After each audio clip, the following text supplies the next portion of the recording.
No, I just want to know whether any questions from the delegates? So I think let's continue with the next one so that we don't get delayed. Dr. Pankaj is now going to talk on a very, very complex topic, revising a UKR, which, so we always talk that first patients think that you can do a UKR and then do a TKR. So it's a stop-gap kind of an arrangement. But revising a UKR is a big challenge, and I'm sure that we'll get more insight into this with this case. Yes.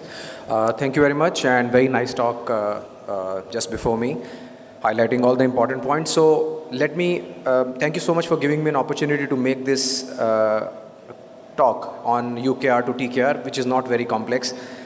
So when we go somewhere, we always like to learn in a meeting, but not always we like to be taught. So in such meetings where you meet a lot of big surgeons, high volume surgeons, it's not only the knowledge which you should get, you should also gain their mindset as to how they are growing in their career. So on that note, a UKR or any arthroplasty could fail if the bone cuts are not proper or if the balance is not proper. And of course, in the long run, septic loosening is one of the causes, not mentioning fractures and other problems which can happen on the table. So I'm presenting to you this 59-year-old female who underwent a bilateral UKR in 2019. So these are the immediate post-op x-rays. And just by the look of it, I'm sure you will all agree that there is something happening on the left side. And this is the scanogram of the same patient in the post-op period when the patient is admitted with the surgeon. So when I move ahead, the alignment overall looks okay, but then there is something happening on the left side. So now the patient had an episode of pain and difficulty in walking within 6 to 8 weeks after the surgery. And this is the post-op x-ray. So what we have here is the spinning out of the poly, and it is spun out and lying medially. So at this stage, I would like to ask the panel, my fellow colleagues, what would you consider at this stage, if I may ask you quickly? Or maybe from the front line. See, I think So the poly spin out, yes. In a normal patient, if there was no symptoms, you would have to go back and put it back. So that works pretty well okay. But in this case, this patient was never happy to start with, isn't it? Right Yes. from the beginning, patient's been unhappy. And one thing with Oxford is that you can't tamper with a deep MCL.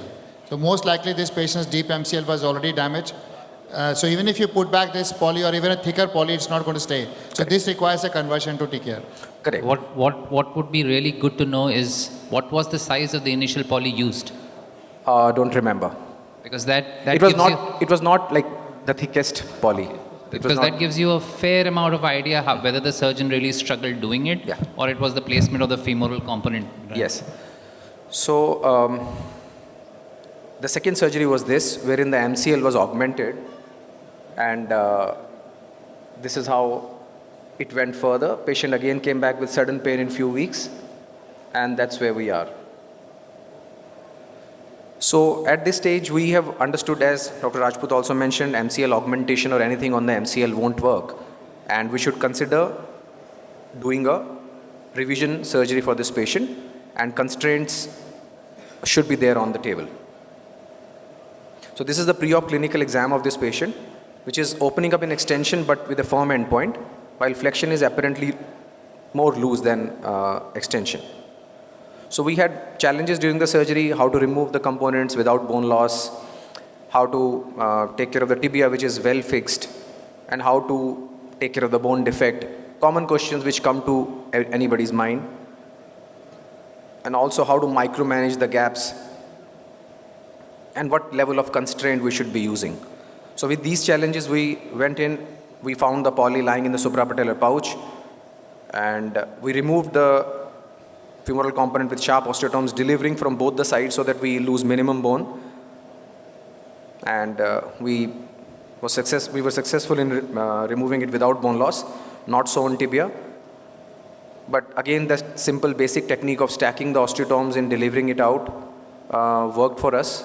There is another technique wherein people drill in long, thick K-wire under the tibia to take it out. We lost some cancellous bone here, but nonetheless cortical bridge was intact. And over here, when we are measuring, so there was it's a very easy thing where you can measure actually from the opposite cut surface, as in how much bone you are cutting. I'm sorry for this. Yeah. So we measured we cut the distal end and we had cortical rim intact, and the cancellous bone was weak, but the rim was intact. And on the extension trial with the PS spacer, we could get good stability. We marked the transepicondylar axis as the posterior middle bone was not there. And then we micromanaged. We had a loose flexion gap, so we went to -2 and checked for notching as well. Again, during the spacer checks, we were okay, and we thought we can get away with the PS implant, but we had very low threshold for a semi-constraint considering the MCL was handled twice. We prepared our box and went ahead with the trials. So at this time, good extension stability, good anterior-posterior stability, but on valgus stress in extension, we were okay, but in flexion, there was significant opening, and we, at this stage, we switched to a semi-constraint type of an implant and just deepened the box, and the final implantation was done. And we were relatively more stable at this stage, mediolaterally, in flexion also.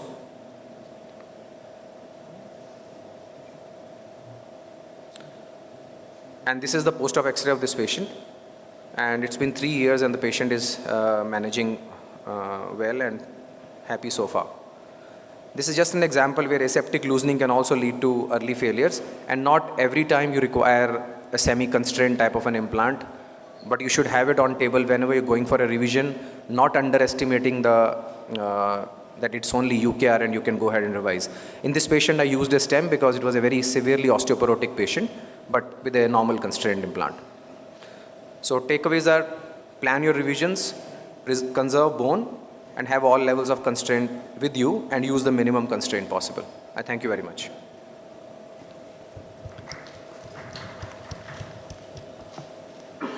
Thank you so much. It was an excellent case, and I think that's the key message. The key message essentially is that it is where I started from. It's revising in Oxford more often than not leads to the need of a semi-constrained or a constrained prosthesis, and it is rarely you can revise it to a total knee. The only question, and a question to the rest of the faculty is, if there was a complete deficit of the MCL, should we have chosen a hinge, or would a semi-constrained knee be okay? Well, I think if I didn't have a firm endpoint in the pre-op examination, then probably I would have done a hinge for sure. Yeah, so I mean, to the best of my understanding, if the MCL is completely gone, then a semi-constrained knee should not be used. Obviously, you had sort of a partial kind of a thing where you felt that you were having a firm endpoint and the MCL was good, and you found that it was absolutely stable, so fair enough. But for an MCL which is completely gone, do not use a semi-constraint. It will give you stability on the table, but it will fail. Yes, sir. Hi, Dr. Pankaj. Thank you for a brilliant presentation. A lot of people are doing unicondylar knees, and papers also suggest revision of uni to a total knee is same results as a primary total knee replacement. There are papers to suggest that. Now, I'm seeing that I rarely see a unicondylar being revised to a primary PS. Most of the time, you end up putting a stem or some level of constraint. If you see, ideally speaking, you should be doing CR knee then, or a PS knee. But even I have revised some unis, I always end up putting a much higher level of constraint than what literature is telling us. So how can the results of a revision of a unicondylar be comparable to a primary knee replacement? What was your question, sir? No, so I think the message here is that a badly done unicondylar is much worse than a good total knee. And that's why it's a high-risk surgery and should be done by people with the right level of expertise and experience.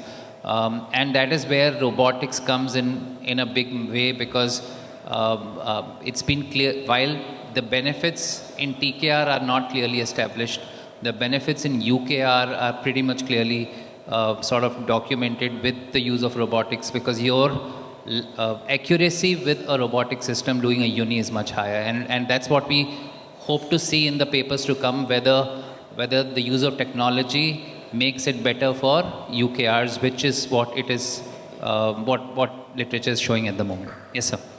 Well, I've revised quite a few of my own UKRs. Not very proud to say that though. And these two cases are also my cases, by the way. So, but I would not accept this statement that you need more constraints. You don't. You need more augments. The defect is only and only on the tibial side. You use the tibial augment. Yes, stem. That's not a constraint. So you are building up the bone defect. As far as the joint is, it is a primary TKR all the time, PS. Almost, I would say almost 8 out of 10 times, if I have to revise, I've not done so many. But constraint is not the problem. Problem is bone defect on the tibial side, usually not on the femur side. So constraint is not the problem, but problem is bone defect. And a lot of time you do primary where there's a bone defect on the medial side, you do a rod. So that's not a big deal. But I sir, don't think results are much different that way. But- But infection and things like this where ligament is torn, you need constraints. So there has to be emphasis on reconstruction of medial collateral ligament. So although you have done it in your case, but still I found that some of the anchor was tilted down. This means that, yeah, somewhere maybe. So this means that already there was a strain over medial side, and even in that video you showed that on flexion there was a medial opening. Yes. So as you must have noticed, the anchors were put posteriorly. Yeah. It was largely compensating for the extension stability rather than flexion. Yes. Yeah. So I just want to bring both these points together. So when you do a UKR, the minimum cut you do is a 3 mm, particularly for Oxford. Okay. So you're already down on the medial side by 3 mm. By the time you take out the implant, you're down a couple of more. So you're actually quite down. So it's quite common that you might need something building up there. It's not just a conversion to a TKR. So let's not get very... So that's why we have actually moved UKR a bit more. Now we cut only 2 mm. We cut one more on the femur. So we have actually cheated and started going up a bit. Now the second question is about the MCL. So if you have, not all the time the MCL is totally off. There is a remnant of MCL still left, sometimes 40%, 50%. You can augment with semitendinosus and gracilis together, and you don't need to always go for a hinge. Still, I think an augmented MCL with a normal semi-constrained implant will do much better than a hinge. So let's not take away that point that MCL slightly damaged, go to hinge. We can augment. I didn't know this myself until I had a couple of cases on my table where I had to augment it. And then I realized that there are papers now coming out and actually saying what exactly I have said. I fully agree. So Literature. I learned from mistake, but it's there now. So before going in, we reviewed literature, and literature says in partial injury of MCL also you can, if you get good stability with semi-constraint, you get good results. Yes, I agree. I'm happy that we could generate some discussion on this. Thank you so much. It looks like if you see the X-ray, there are 2 anchors has been used to repair. It looks like it might have gone a mid-substance injury to the MCL, and they have tried to do an internal bracing, which is not a very good thing for a scene like this. If the person has gone for a biological reconstruction at the same time, it might have survived. Maybe. Thank you everybody for your comments and for the discussion. I appreciate it. Thank you very much. It was a wonderful presentation. I think this sums up our session. If there are no more questions, we'll leave space for the next set of speakers. Okay, thank you. Now we're coming to the last session. So far as the knee is concerned, I invite Dr. Amit Jaiswal to start the session and to call the other panelists on the board. Good afternoon, everyone. May I request Dr. Kapil Kulsresh, sir, Dr. Rajiv Bhargav, and Dr. Sanjay Srivastava, sir, to please chair the session.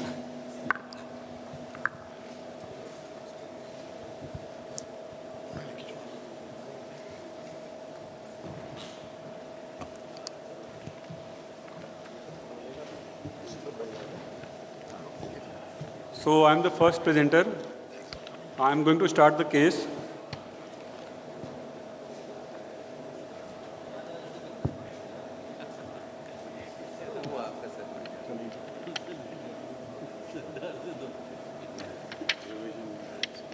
Slides are not moving. So here's a case of 82-year-old female who presented to me with a pain and mild swelling in her right knee in 2019, 3-4 years back, and she was unable to walk. She had a first index surgery that was a bilateral knee in Nepal in 2008. After 4 years of the first surgery, she has got a revision total knee replacement in 2012, after 4 years. This was the available X-ray with her in 2012, immediate post-op 2012 X-ray, where we can see the right knee epilateral. So, and after 1 year, in 2013, she had this X-ray. So, anybody would like to say anything about the X-ray? In this X-ray? This was immediate post-op.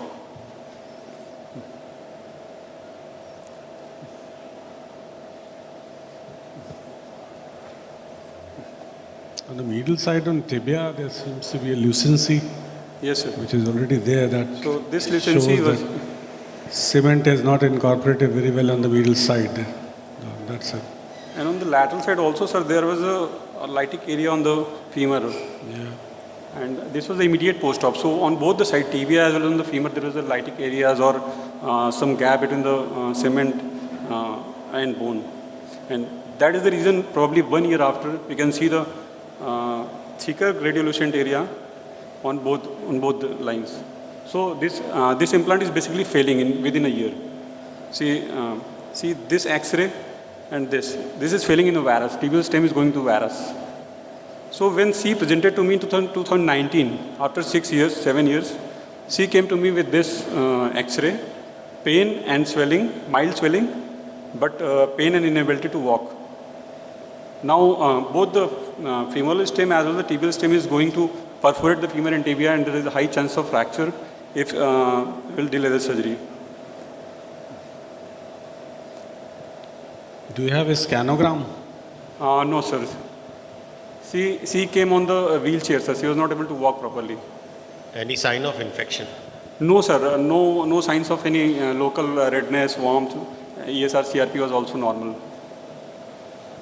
The reason probably was aseptic loosening. That is why it took 7 years to fail. The thing is, the whole system is going into varus stress. Yeah. So might be there was some malalignment, that can be one reason, and plus the medial defect on the tibial side that has also resulted in the varus tilting and the more varus stress.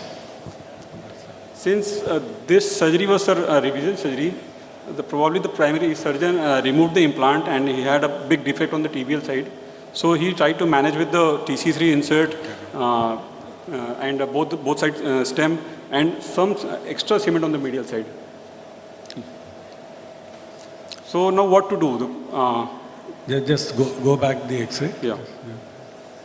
You can see that in the just below this stem, at the junction of the tibial tray and the stem, there's a lot of cement there. Maybe there's a large defect there, which has been filled with the cement. Again, not providing support. So yeah, I mean, if you ask me, this so was... the this whole was, implant is sinking down, yes, sir. This was probably bound to fail. If you go back to your X-ray before, if you look at the level at which the augment has been put, it's a full augment. So basically, there was no metaphyseal fixation to begin with. The whole thing was resting on the weakest part of the tibia. This case, we are about 1 centimeter below the tip of the fibula. So, unless a sleeve would have been used to begin with, this was anyways moving into failure. Probably with the two augments, even on medial side, he was not able to manage the defect. Another very interesting feature that although the joint line is very high, still your patella is so high. But it's collapsing down. Yeah. But the patella is quite high. Yeah.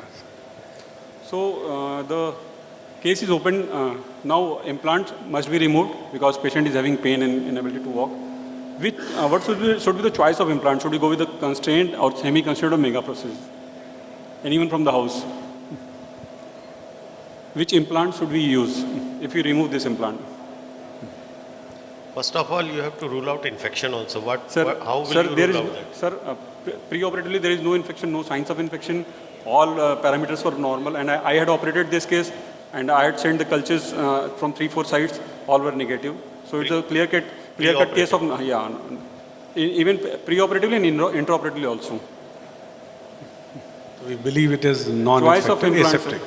The way It's an your aseptic losing. Yeah, aseptic losing. no, the way your knees have failed, this knee has failed, Yeah. and looking at the periprosthetic fracture happening both proximally and distally, this is infected. Take it from me, this is infected. It's not aseptic loosening. Sir, this is not infected. I had followed this case 4 years, and there was no signs of inflammation. Pre-operatively, no blood parameters were normal. On table, there was no pus, no infected granulation tissue. I had followed this case, and still I am following. I had operated 4 years back. There is no infection at all. Did you aspirate? Yeah, I had aspirated. So, what should be the choice of implant? Since if you see the femoral side, it should be straightforward. You use a longer stem and use a sleeve. That will give you a fixation. On tibial side, it's dicey because the whole of the proximal metaphysis is gone, and once you debride it, it will be more gone. So I'll use a mega process on the tibial side and use a sleeve on the upper side, maybe. Anyone? Yeah, so same. I think you are going to look at a mega processes in this one. And for semi-constraint or constraint, means hinge knee or PC3 again. You will not get much fixation there. I don't know. What's the age of the patient? 82 years age. Why you Hinge want knee to or try? semi-constraint? No, we were thinking of hinge also with a sleeve on both the sides. To get some rotational control, because if you just put a stem, the rotational control is extremely poor. Yeah. So what he was pointing it out, that surgeon should have used a sleeve initially. Mudit was want to Yeah, say? no, I think I would still give it a try with sleeve on both sides, sleeve and a stem, because we need fixation in 2 zones. So sleeve and a stem to bypass this, and then sort of look at what is the residual laxity left, and the decision on whether I need a constraint or what level of constraint would depend on the level of residual laxity. But what I need to see is whether I'm able to put a sleeve in and stem in with sort of good purchase or not. Sir. The trouble. So, I think you did okay in the second surgery, in the revision surgery, but the problem here is the implant. I think, and I mentioned it this morning, I see a lot of loosening with these semi-constrained implants for revisions with the cemented implants. I think that the future of these implants should be cementless rods with sleeves and cones, because there's a lot of stress on the implant and it causes for this loosening. And the solution is going far from down the medullary canal with cementless stems. If you can afford such, it's usually very expensive stems, and hinged, of course. And one more thing, during the surgery, we should always be cautious about the removal of the implant and putting the stem on both the sides, because there is a chance of iatrogenic fracture, perforation of the femur as well as perforation of the tibia while putting the stem. So I think everybody has agreed that we should go with the longer stem, sleeves on both the sides, and since there is a big defect on the tibia and there is a probably laxity of the medial MCL and LCL both, so I have opted for the hinge knee. So this was the per-operative picture. As there was expected that there is a big bone cement on the medial side, on the tibia. This was intra-op, and this was immediate post-op.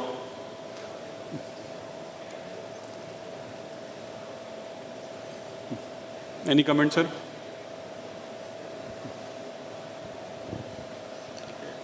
The joint line is Right now it looks lowered. Yeah. And Looks good. sir. Third day post-op, 6 weeks post-op.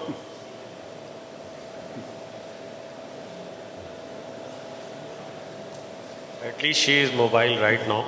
Yeah. At the age of 82, I think she may manage her whole life if it doesn't fail. And the beauty of the sleeve, we can see after the 2 years follow, we can see the new bone formation on the tibia as well as on the femur side. You can very well appreciate over here. This whole new bone formation on the femoral side, and this area is also being mineralized. So that is the beauty of sleeve because it promotes loading of the bone. Were you prepared for mega prosthesis on tibial side at that time of surgery? So is it not a You mega didn't processor? think about it. Sleeve on both the sides and hinge knee. Do you have it in backup? Yes, sir. I had a backup, but I could able to manage all these. There's only one point I would suggest that you could have used a bigger sleeve and elevated the joint line because when you have a sleeve, Sir. your tibia doesn't need a contact. I'm coming to the joint line, sir. Sir, see the pre-op first.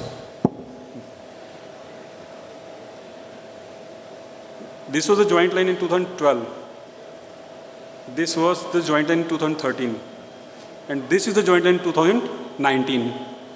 So if I try to lift the joint line, actually everything is contracted. All whole capsule and everything is contracted. And joint line is already below. I had an idea in my mind if I will try to lift it too high, then chances of stiffness and range of motion will be reduced. So that is the reason I could not try to lift it too much. And one other issue was if you try to lift the joint line up, that sleeve will be short because there is a very less bone. For purchase of a sleeve, I have to go down. Okay. Coming to the literature part, only 1 or 2 slides, sir. So in the type 3, it's also recommended that should go with the hinge knee along with the graft and sleeve. And metaphyseal sleeve, it optimizes the load transfer to improve the bone regrowth. It optimizes the friction close to joint line, providing better restoration of joint line. It provides axial as well as rotational instability. It fills the metaphyseal defect as well. It's a very good alternative to long stem, and it simplified surgical techniques like reaming, broaching, and cut. And sleeve has proven its clinical results. And this is the last slide that metaphyseal sleeve in revision total knee arthroplasty provides reliable friction and excellent medium to long-term implant survival. With these words, I would like to thank sir. I think sleeves were not popular very much at that time of the first revision. That's why the surgeon had come. So At just that want to time, we ask- must have done well. This case was revised in Varanasi itself, sir. So I had also a doubt in my mind that in 2012 whether the surgeon would have the availability of sleeve at that time or not. So normally when we do revisions, we have a principle: get your tibia first right, get the joint line on the tibia right, and then build on the femur. But here we have violated that principle because you felt that the soft tissues were not conducive. So I think the message should go that there are occasional deviations from the standard way of we do a revision TKR, but still I think we should follow that standard principle where you build tibia and then you build femur on top of that. And get flexion space first, then build on the extension space. In a complex situation like that, we have to compromise it at one level or other. Thank you, sir. Was Thank you, there sir. no extension lag or something? But No, sir. quite I've shown the video, sir. Patient is walking with support.